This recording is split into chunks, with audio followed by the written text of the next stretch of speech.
رب اشرح لي صدري ويسر لي أمري واحلل عقدة من لساني يفقهوا قولي رب زدني علما رب زدني علما رب زدنی علما اعوذ باللہ من الشیطان الرجیم بسم اللہ الرحمن الرحیم۔ شروع کرتے ہیں آج کی کلاس۔ ہم نے علم نحو کی تعریف پڑھ لی، ٹھیک ہے۔ علم نحو وہ علم ہے کہ اسم فعل اور حرف کو چھوڑ کر جملہ بنانے کی ترکیب، ٹھیک ہے، اور ہر کلمے کی آخری حرکت معلوم ہوتی ہے، ٹھیک ہے۔ اس میں ہم کلمہ اور کلام کے بارے میں پڑھتے ہیں، ٹھیک ہے۔ کلمہ کوئی بھی ایک لفظ کلمہ کہلاتا ہے اور ایک سے زیادہ لفظ کلام کہلاتا ہے، ٹھیک ہے۔ کلمے کی کتنی اقسام ہم نے پڑھی تھی پچھلی کلاس میں؟ ہم پڑھ چکے۔ کلمے کی 3 اقسام ہیں، ٹھیک ہے۔ اسم، فعل اور حرف۔ کلمے کی 3 قسمیں ہیں، اسم، فعل اور حرف۔ اسم وہ کلمہ ہے جس کے معنی بغیر دوسرے کلمے کے ملائے اسم وہ کلمہ ہے جس کے معنی بغیر کسی دوسرے کلمے کے ملائے معلوم ہو جائے اور اس میں تینوں زمانوں ماضی، حال، مستقبل میں سے کوئی زمانہ نہ پایا جائے، جیسے مفتاح علم رجل۔ اب یہ ڈیفینیشن جو ہے وہ بہت آسان ہے، یہ الفاظ سے ہی سمجھ آ رہی ہے۔ یعنی اسم اس کلمے کو کہتے ہیں کہ جس کو اپنے مطلب کو ظاہر کرنے کے لیے یا اپنی بات کو سمجھانے کے لیے کسی دوسرے کلمے کی ضرورت نہیں ہے، جیسے مفتاح۔ اب اگر میں مفتاح کہہ رہی ہوں تو مجھے اس کے آگے پیچھے ضروری نہیں ہے کہ میں کوئی بھی الفاظ لگاؤں، کیونکہ مفتاح بذات خود ایک معنی خیز الفاظ ہے جس کا خود کا معنی ہے۔ اگر میں آپ کو کہتی ہوں مفتاح تو آپ کو سمجھ آ جائے گا کہ میں کہہ رہی ہوں چابی، میں چابی کی بات کر رہی ہوں، ٹھیک ہے۔ ایسا کلمہ جس کو آگے پیچھے کسی دوسرے کلمے کی ضرورت نہ ہو اور دوسرا اس میں کوئی زمانہ بھی نہیں پایا جائے۔ ظاہر مفتاح میں کوئی زمانہ نہیں پایا جا رہا، نہ ماضی، نہ حال، نہ مستقبل، تو ایسے کلمے کہلاتے ہیں اسم۔ اب آ جائیے اسم کی قسمیں، ٹھیک ہے۔ پیچھے ہم نے پڑھا کلمہ، کلمے کی 3 قسمیں ہیں، کون کون سی؟ اسم، فعل، حرف۔ اب ان ہر اسم، فعل اور حرف میں سے بھی ہر ایک کی قسمیں ہیں کہ اسم کی کتنی قسمیں ہیں؟ اب ہم پڑھیں گے اسم کی 3 قسمیں ہیں، اس میں جامد، مصدر، مشتق۔ آج ہم ان 3 قسموں کو پڑھیں گے۔ بس یہ 2-4 دن کی بات ہے، بس میں انشاءاللہ تعالیٰ اپنے کیمرے کی بھی سیٹنگ کر لوں گی، مجھے پتا ہے یہ اس طرح کیمرہ صحیح نہیں ہو رہا ہے میرا۔ خیر چلے، اس میں جامد وہ اسم ہے جو نہ آپ کسی لفظ سے بنا ہو نہ اس سے کوئی لفظ بنا ہو، جیسے رجلن، فرسن وغیرہ۔ جامد، اب جامد سے آپ یاد رکھیے جمع ہوا، جامد سے جیسے اردو میں ہم کہتے ہیں نا جمع ہوا جامد ہے، تو اس سے آپ یاد رکھیے کہ یہ لفظ کوئی بھی ایسا لفظ جو بالکل جماؤ لفظ ہو، جس کو کسی دوسرے کی ضرورت نہ ہو، جو کسی دوسرے لفظ کا محتاج نہ ہو، اس سے آپ یاد رکھ سکتے ہیں۔ میں صرف ریلیٹ کرنے کے لیے بتا رہی ہوں آپ کو کہ آپ اس طرح ریلیٹ کریں گے تو آپ کو یاد رہ جائے گا کہ اس میں جامد وہ اسم ہے جو نہ آپ کسی لفظ سے بنا ہوا ہے اور نہ اس سے کوئی دوسرا لفظ بنتا ہے، یہ بس جمع ہوا ہے، یعنی اپنے آپ میں اتنا مضبوط ہے، نہ خود کسی سے بنتا ہے نہ کسی کوئی دوسرے لفظ اس سے بنتے ہیں، ٹھیک ہے۔ جیسے رجلن، تو رجلن ایک ایسا الفاظ ہے کہ نہ وہ کسی سے بنتا ہے نہ اس سے دوسرے کوئی لفظ بنتے ہیں۔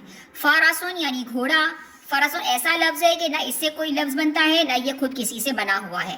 ظاہر ہے فرسن کا مطلب گھوڑا، فرسن ایک گھوڑے کا نام ہے، گھوڑے کو ہم فرسن کہتے ہیں، تو وہ ایک اس کا خود کا نام ہے، وہ کسی سے بنا نہیں ہے، ٹھیک ہے۔ تو یہ آپ جامد کو اس طرح ریلیٹ کر سکتے ہیں۔ اب آپ اگر کہیں کہ مجھے کس طرح یاد رہے گا، تو یہ میں آپ کو سمجھانے کے لیے بتا رہی ہوں کہ جامد کو مضبوط سے ریلیٹ کر لیجئے یا جمے ہوئے سے ریلیٹ کر لیجئے،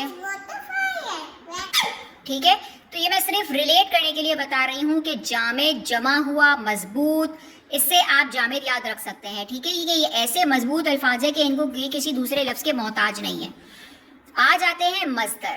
مصدر وہ اسم ہے جو آپ تو کسی لفظ سے نہیں بنتا مگر اس سے بہت سے لفظ بنتے ہیں، جیسے نصرن، ضربن وغیرہ، ٹھیک ہے۔ اچھا اب مصدر آ جاتے ہیں۔ مصدر کسے کہتے ہیں؟ مصدر ایسا اسم ہے جو خود تو کسی سے نہیں بنا ہوا، یہ بذات خود ایک ورڈ ہے، ٹھیک ہے، ایک ورڈ ہے، ایک چیز کا نام ہے، لیکن اب آگے جا کے اب ہم پڑھیں گے کہ نصرن، ضربن سے بہت سے الفاظ بنتے ہیں کہ نیچے مشتق میں آپ کو پتہ چل جائے گا۔ نصرن اور ضربن سے بہت سارے الفاظ بنتے ہیں، ٹھیک ہے۔ تو یہ ان کو ایسے الفاظ جو خود تو کسی سے نہیں بنے، جو خود کے اپنے معنی ہیں، مطلب بھی ہیں، خود کسی سے نہیں بنے لیکن آگے ان سے اور الفاظ بنیں گے، ایسے الفاظ کو مصدر کہتے ہیں، ٹھیک ہے۔ کون سی 2 قسمیں ہم نے پڑھ لی؟ جامد، مصدر۔ جامد کو مضبوطی سے ریلیٹ کر کے یاد رکھ لیجئے, جمع ہوئے سے ریلیٹ کر کے یاد رکھ لیجئے, اور مصدر کو آپ کو تھوڑا سا یاد رکھنا پڑے گا کہ مصدر اگر آپ لوگوں نے اردو میں پڑھا ہوگا تو آپ لوگ کو آسانی سے یاد ہو بھی جائے گا کہ مصدر کس چیز کو کہا جاتا ہے. ٹھیک ہے, نصرن اور ضربن یہ مصدر کی مثالیں ہیں کہ ان سے کوئی الفاظ, آگے بہت سارے الفاظ بنیں گے لیکن یہ خود کسی لفظ سے نہیں بنے. مشتق, مشتق کے معنی ہیں وہ اسم ہے جو مصدر سے بنا ہو. جیسے کہ ہم نے مصدر میں پڑھا کہ مصدر میں نصر اور ضربن ہم نے دو لفظ لیے, یہ دو ایسے لفظ ہیں جن سے آگے دوسرے لفظ بنیں گے. تو آگے جو لفظ مصدر سے بنیں گے وہ کہلائیں گے مشتق, یعنی ان کی مثال مشتق. سمجھ آ رہی ہے بات؟ مصدر وہ اسم جو خود کسی سے نہیں بنا لیکن اس سے آگے بنیں گے, تو وہ اسم لفظ جو اس سے آگے بنیں گے وہ کیا کہلائیں گے؟ مشتق کہلائیں گے. وہ اسم ہے جو مصدر سے بنا ہو. تو گویا مشتق کے جو آپ کو یہ جو مثالیں نظر آ رہی ہیں یہ مصدر کی مثالیں آپ سمجھ سکتے ہیں. کہ اب میں آپ کو بولوں کہ مثلاً کے طور پر نصرن سے کوئی لفظ بنائیے تو آپ کیا کہیں گے؟ ناصر, جو کہ ہو گئی مشتق کی مثال. ضربن سے کوئی الفاظ بنائیے تو آپ کیا کہیں گے؟ ضارب, جو کہ ہو گئی مشتق کی مثال. ٹھیک ہے, تو مصدر سے کوئی الفاظ نہیں بنتا لیکن اس سے بہت سارے الفاظ بنتے ہیں, جیسے کہ ضربن سے ضاربن اور نصرن سے ناصرن. یہ دیکھیے نظر آ رہا ہوگا اب آپ کو. ٹھیک ہے, تو مشتق وہ اسم ہے جو مصدر سے بنا ہو, ضربن سے ضارب, نصرن سے ناصر. اب میرے خیال میں تھوڑی لائٹنگ صحیح ہو گئی ہے تو آپ لوگوں کو شاید تھوڑا سا کلیئر نظر آ رہا ہو. ٹھیک ہے, تو آج ہم نے کون سی تین مثالیں پڑھی ہیں اسم کی؟ اسم کی تین قسمیں ہیں, جامد, مصدر, مشتق. دوبارہ وہ دہرائیے میرے ساتھ, جامد, مصدر, مشتق. دوبارہ دہرائیے, جامد, مصدر, مشتق. آ جائیے ڈیفینیشن پر, اپنے دل میں بتائیے جامد کیا چیز ہے؟ جامد وہ اسم ہے جو نہ آپ کسی لفظ سے بنتا ہے اور نہ اس سے کوئی لفظ پڑے. یہ ایک ایسا منجمد لفظ ہوتے ہیں. جامد کی مثال میں وہ منجمد اسم آتے ہیں جو نہ کسی سے بنتے ہیں نہ ان سے کچھ بنتا ہے. یہ لفظ کسی کے محتاج نہیں, نہ بننے میں نہ بنانے کے لیے. مصدر وہ اسم ہے جو خود تو کسی سے نہیں بنتے لیکن ان سے آگے الفاظ بنائے جاتے ہیں, جیسے نصرن سے ناصر, ضربن سے ضارب. ٹھیک ہے, اور مشتق وہ اسم ہے جو مصدر سے بنا ہو. گویا مشتق مصدر کی مثال ہو گئی. مشتق وہ اسم ہے جو مصدر سے بنا ہو, ضربن سے ضارب, نصرن سے ناصر. ٹھیک ہے, یہ مشتق ہو گیا. تو امید ہے انشاءاللہ تعالیٰ آج کی کلاس میں یہ تینوں آپ کو سمجھ تو اچھے سے آ گئے ہوں گے لیکن آپ نے یاد بھی کر لی ہوں گے. صرف سمجھنا نہیں ہے, انہیں یاد کرنا ہے. یاد نہیں کریں گے تو آگے بڑھیں گے تو ہمیں مشکل ہو جائے گی, پھر ہم پچھلا سارا بھول جائیں گے اور ہمیں دوبارہ سے ریوائز کرنا پڑے گا. اگر تو یہ یاد ہوگا تو اچھے سے ذہن نشین ہوگا تو آپ کو آگے کی تختیاں ہیں وہ سمجھ آئیں گی, ورنہ آگے کچھ سمجھ نہیں آئے گا. تو اسے یاد کرنا بہت اہم ہے. یاد کر لیجئے, اپنے آپ کو سنائیے اور کسی کو بھی سنانا ہمیں لازمی ہے. چاہے ہم کتنا بھی اچھا یاد کر لیں لیکن سنانا لازمی ہے. تو کسی کو بھی گھر میں سنا دیجئے. اگر کوئی سننے والا آپ کا نہیں ہے تو آپ لوگ ایسا کریں کہ واٹس ایپ لیجئے اور اپنے آپ کو وائس میسج کریں. وائس میسج کو اپنے آپ کو وائس میسج پر سنائیں, وائس نوٹ پر سنائیں, لیکن سنانا لازمی ہے. ٹھیک ہے, چلے جی آج کی کلاس ہم یہیں تک رکھتے ہیں. پچھلا ریوائز کر لیتے ہیں. ہم نے پیچھے پڑھا تھا کلمہ.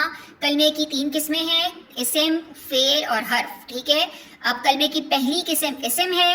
اسم وہ کلمہ ہے جو بغیر کسی دوسرے کلمے کے ملائے اور بغیر کسی زمانے کے کوئی لفظ ہو تو اسے ہم اسم کہیں گے. پھر اسم کی ہم نے تین قسمیں پڑھی, اس میں جامد, اس میں مصدر, اس میں مشتق. ٹھیک ہے, جس کو ہم بہت ڈیٹیل میں پڑھ چکے ہیں. اسے بار بار دہرائیے اور بار بار جو ہے میں بھی اسی لیے آپ کو ایک ہی بات بار بار سمجھاتی ہوں کہ کلاس میں آپ کو یاد ہو جانا چاہیے. ٹھیک ہے, کلاس میں آپ کو مکمل طور پر یاد ہو جانا چاہیے. اگر آپ کلاس لے کر اٹھیں تو ایک سبجیکٹ جو اب آج ہم نے شروع کیا ہے, ایک ٹاپک جو ہم آج پڑھ رہے ہیں وہ آج کی کلاس سے جب آپ اٹھیں تو آپ کو یاد ہو چکنا چاہیے. ٹھیک ہے, اس طریقے سے آپ اٹھیں. جزاکم اللہ خیر. السلام علیکم.